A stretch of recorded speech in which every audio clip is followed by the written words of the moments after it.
Hello, today I will be teaching you how to do the trick stick toss.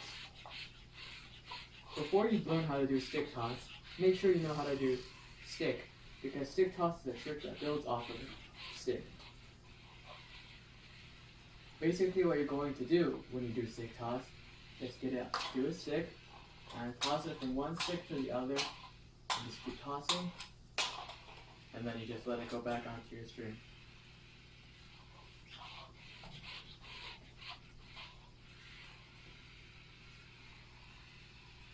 Yep.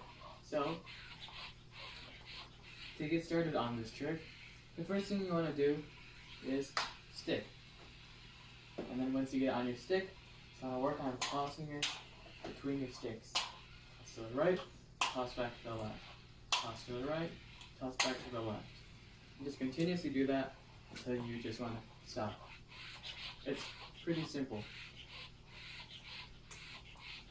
The more you work on this trick, the faster you can do it.